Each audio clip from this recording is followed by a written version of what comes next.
Welcome to the Dice Tower, a series of video reviews about board and card games. Here are your hosts, Tom Vasel and Sam Healey.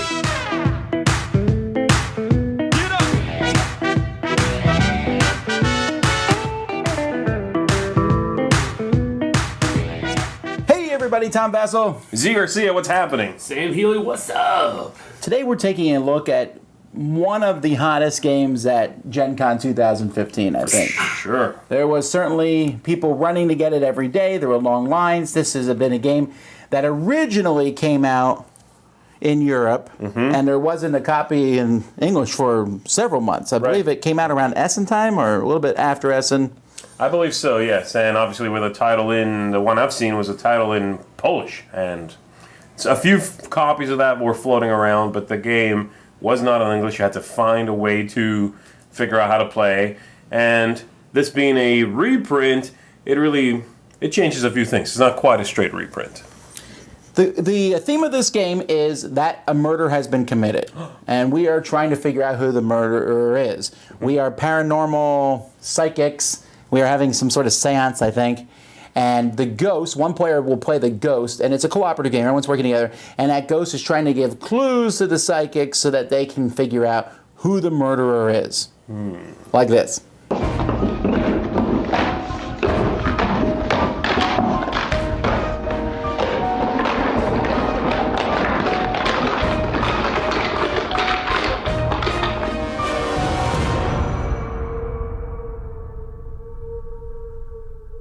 One person is going to be the ghost player. That person is going to get a very large, giant screen that shows the creepy house that this person has died in. They're the servant who's died, who has seen the murderers, but for some reason can't remember them.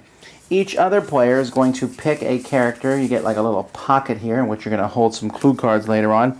That character is going to come with just some intuition tokens here and some other tokens, and we'll talk about those in a bit. But what the ghost player is going to do, or the player is going to do, is they're going to decide how difficult is this game going to be. And so, depending on the difficulty of the game, they're going to draw a certain number of character cards randomly from a pile of character cards. So let's say we draw 6 of these character cards, or there's 7 of them. And then they're also going to draw 7 locations. So this is the different locations that the murder might have happened. And they will also then draw 7 weapons that were used to commit the murder. Once they've drawn all these, the ghost is going to take those exact same cards from a special ghost deck.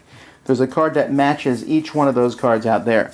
The ghost is going to shuffle those cards, and they're going to place them in the shield here. They're going to do this for each player. So I'll shuffle the people, and then, so this is the person for the blue player. And the blue player's location happens to be this location here. And the blue player's weapon happens to be this weapon here. And they're going to do that for each character. So they know, for each player in the game, that player has a suspect, a location, and a murder weapon that they have to figure out. The ghost knows what they are, but the other players don't. Now the first part of the game is going to take place over 7 turns, and there's a clock to keep track of those turns. And each of those turns, the players are going to be trying to guess which suspect is theirs out of the group. First they have to guess their suspect, then they have to guess their location, then they have to guess their weapons cards, and each of these is set up in a different place on the board. But you start with the suspect card. Now what the ghost player is going to do is he's going to draw from this dream deck. And this dream deck has all kinds of weird, unusual cards. All sorts of things, the sorts of things that you would find in your dreams. All sorts of crazy, unusual, different characteristics in these cards. And so he'll draw 7 of them, and he's going to give these to different players. He might give a player 1, he might give a player more than 1, and he's going to give them cards that will hopefully give them some sort of idea. Like, for example, this one here is a pile of gold. If he gave it to me, I might sit there and think, oh, well, this person is a treasure hunter. Maybe that's who they're talking about. Or maybe he's talking about the doctor because the doctor is rich, or I don't know what it is. And players can discuss. The ghost cannot. The ghost can simply give the person a card. They can't say anything else. So if I get a card here that shows wrench and screws and things, I might go, oh, well, this guy has a tool. Maybe that's what he's talking about. But it could be this guy too. And so players can discuss, once the ghost has given everybody their cards, a timer is started, and by the end of that timer, each player has to guess who they think they are. Two people can guess the same thing. They can also place their tokens saying, I think that the pink player is right. I think the yellow player is wrong. If they're correct on these, they're going to move up on this track here, which is going to help them in the final countdown. Now, after the turn is over and the time runs out, the ghost will tell you yes or no. Now, if you yes, let's say that pink was right, then pink would get this card, and they're going to put it in their little pocket that they have and keep it for the end round. And then on the next turn, they're going to be doing the same thing, but with locations. For the player who were wrong, they will keep any cards that the ghost has given them in front of them. So if they have these cards in front of them, they're going to leave them there, and then the ghost can give them more to hopefully narrow it down. You have 7 turns to get 3 different things. So you can make 4 incorrect guesses. Once you've correctly guessed this, you do the location. Once you correctly guess the location, you're going to guess which of the weapons were used. If all the players do not get their 3 things that they need by the end of 7 turns, then the game is over and everyone loses. However, if they do get them all, then there's one final round where in the middle of the table you're going to put together the different packets of cards. So maybe it was this lady here and this, that was the blue players, and then the yellow player has this one and it happened here, and she did it with the pruning shears, which is pretty fierce, and this guy here with the shaving knife. So you'll put these all in the middle, and players are now trying to figure out which one of these suspects is the actual murderer. This is going to be done by the ghost getting more cards and putting exactly 3 of them on the table. These 3 cards are going to give the identity of the murderer. Players can look at these cards, but they have to guess who the murderer is if everyone's going to be able to look at the first card. So we would turn over the first card. Okay, use this card to figure out what's happening here. If everyone's gotten 7 points, and you get these points by correctly guessing if someone else will get something right or wrong when they're guessing for their clues, you can see 2 of the cards before you make your guess.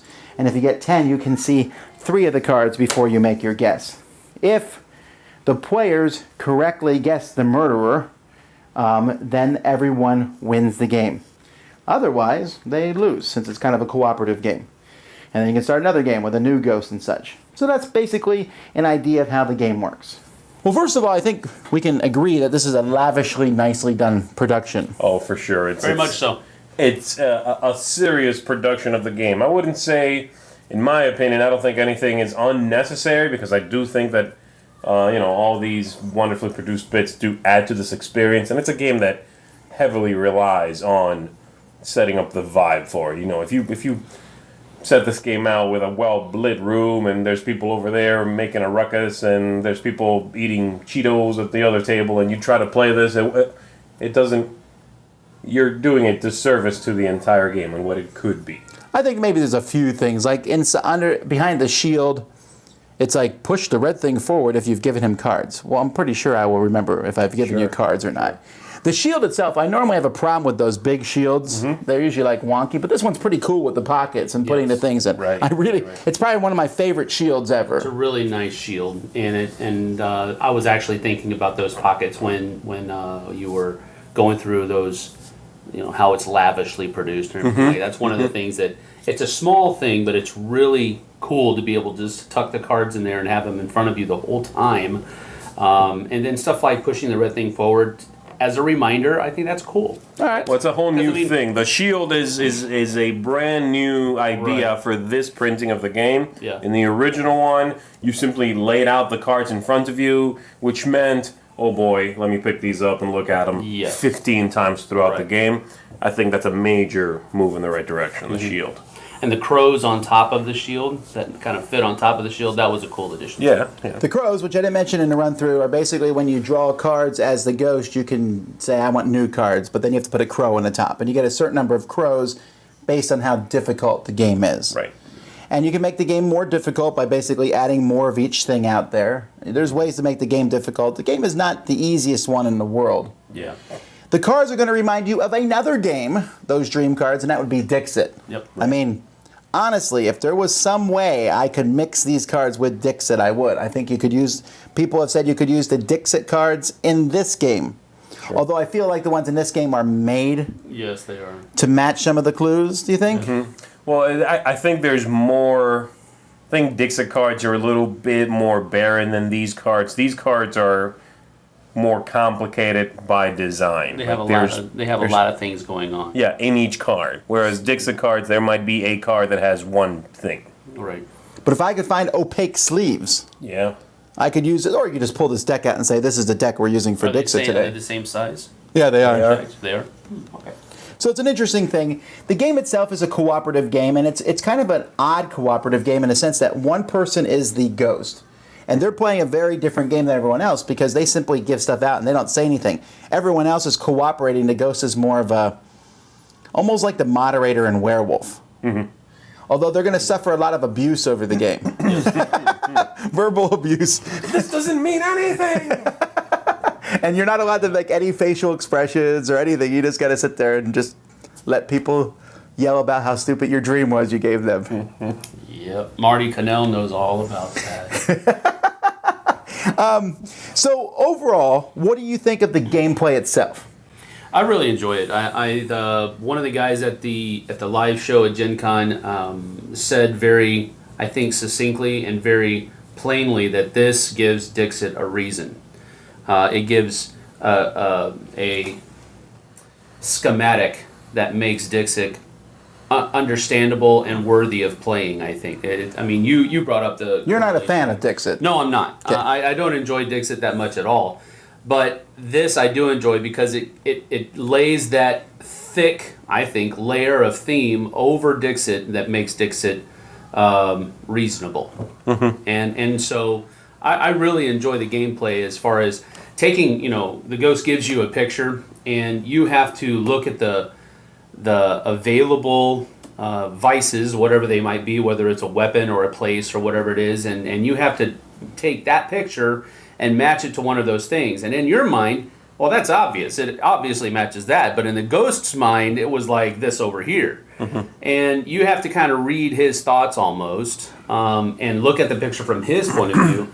And I like that. The fact that you have, 7 rounds to make 3 choices or something to that effect. Something like that, right? That's cool too because it gives room for you to mess up. It's almost expecting you to, and so it's forgiving in that way. It's still tight because you only have a couple of chances to make mistakes before you have to get on track and get up there. So I also like the voting mechanism as well, where everybody else can kind of say, yeah, I think you're right there. And that gives you more points to be able to make sure you have the more cards to look at the end. Mm-hmm. Which is a brand new thing as well. It was not in the original game. The voting idea in the old game, you just discussed with everyone, and you said, yeah, I think that's what it is. But that was it. There was no gathering these points by voting. I enjoy the game as well. There are 2 minor, I guess, issues I have with it, and really they're both perception-based issues, my own perception. The first is that I find the game to be very frail, and by that I mean if the situation isn't just right, if the setting isn't just right, this is a game that could fall apart on a group easily. Much more easily than most games, I think. If not everybody buys into the theme, there goes the game. You know what I mean? Because it's that game. It's so specific to a mood, a setting, that if not everyone is in sync, the game suffers considerably. The second thing I think is a bit of an issue, again, it's a perception-based issue, is that it's a party game that has analysis paralysis, is extremely slow. It's the same issue I had with another recent hit, Codenames, where it's a party game, a word party game, but it's the slowest, most analysis paralysis prone party game you could have, which doesn't really lend itself very well to a party atmosphere. And so you have to go into the game knowing those 2 things, I think. Besides that, the game itself, the design, this production especially, is impressive, and the game is a unique and interesting one, which I think deserves attention. For me, I came into this game with this, there was just such a huge uproar of hype for it. Mm-hmm. So I don't know that the game could have lived up to that no matter what. Sure. But my first reaction was kind of like, oh, huh, This is what everyone's yelling about and getting excited about. I like it. It's interesting and fun, and I don't dislike playing the game. I enjoy it, but I don't really love it like everyone else says. And there's a couple things. First of all, Sam says he likes that voting thing. I hate that. I wish they had kept that out, kept it with the original rules, because to me, it's a cooperative game. So let's all work together and pick them. It's not like, oh, I'm going to pick this one. Fine, but you're wrong. And then at the end, it's kind of this whole... Well, I think that's a rather static view of it, though, because when I played the game before, it's always been a very cooperative discussion about what you should pick.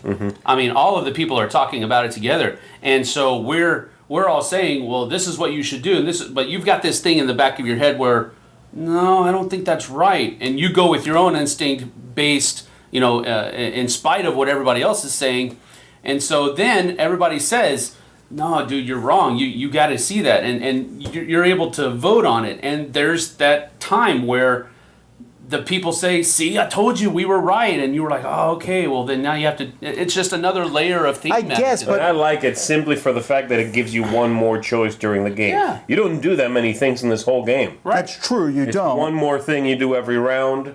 I'm happy with that. I think the game, though, is about the discussion. I don't know. I found it a little bit fiddly, and especially near the end, it's like, well, you guessed wrong most of the game, so now you get to look at one card. Okay. Well, Although I guess you could chuck that out since it wasn't in the original game. Although, and I'm also having a little bit of trouble why the ghost is very clear on what the suspects are, and suddenly they're like, oh, it's this one. My only other problem with the game, and again, I like the game, so I'm not downing it that much, but the ghost has such, this would go to your frail point, there's so much importance on that ghost that a player who is fooling around or just is not all there that day can really mess the game up just by giving clues out, and it can lead to some kind of really annoyed people like, oh, he's like, well, in the corner here there's a mouse. I thought you would notice that. And people get really, there's some, it might not always lead to happiness. Now, Sam compared it, said Dixit with a purpose. I like Dixit much, much more than this game, but not, I don't really think they should be compared other than the artwork. But Dixit's one of those party games where it's like, woo, this is a game where there's discussion, and then for a while it's like silence. And it's thinking, that's fine. yeah, I wouldn't really even call this a party game. You're right, and that's what I was going to say with your other point. I'm not sure this is even in that category. Not even This is a cooperative game. Yeah. This is a thematic cooperative game. This is not a party game. So for me, I'm giving this one ghostly thumb up. I think it's good. I don't know that it's good enough for me to hang on to a copy myself, but it's certainly interesting, and I would gladly play That's it. fun. I think that I would prefer to be an investigator than the ghost, because I like trying to figure it out rather than be the person to give out the cards. Yeah. The whole thing about being frail, I get what you're saying, but to be fair, any game can really be that way. If one guy just comes into the game and says, I'm just going to screw with everybody else. Yeah, but the mechanisms in this game are soft. I don't know how else I'm to not say saying it. he's messing with people himself. I'm just saying he's kind of... He's not taking it seriously. Yeah, or he's just not in tune with the rest of the group. I don't know how to explain it. Like, you're just on a completely different wavelength. Yeah, And again, the game banks big time on the mood it sets forth. True. If that's not there, most games, I don't care if I play it at home or the library or in a dark room lit by candlelight. This one just works in that last setting. It does, and the Asmodee did that at Gen Con. They set up did. that little booth, but it's not necessary to enjoy the game. I know. It just helps tremendously, making the gameplay experience somewhat frail to me. That's How many what I thumbs do you give it? I'm going to do the same thing you did. I am going to give it one ethereal thumb up. Oh, that's cool. Ethereal. Yeah. All right, your turn. Ethereal. All right, I'm going to give this. I think it's a great game. I don't know what these yahoos are talking about. Remember, just because we said it's good, it's not like an indictment against the game. I think it's a great game. I think it can be enjoyed in a number of different settings. I guess if you want to play with the lights down, yeah, that will enhance the mood, I guess. But it's not necessary. One of the games I played with this, we played in the middle of a gaming hall at Gen Con with It was totally bright, and we had a great time together. Well, hopefully it's bright enough to see the cards. Let me state yes. that. Yeah. Someone's going to comment, but you need to see the lot. Yeah, no, I know you need to see the cards. I meant mood. I'm gonna give this somewhere between 1.5 to 2, and really, I give that window because it does kind of depend upon. There is that frailty aspect. Yeah, agree with it. But I don't think it's as strong as they think it is. So I'm going to give it 1.5 to 2 creepy haunted houses up. All right, well, there you go. That's Mysterium, soon to be widely available. I'm Tom Vasel. I'm Zee Garcia. And I'm Sam Healey.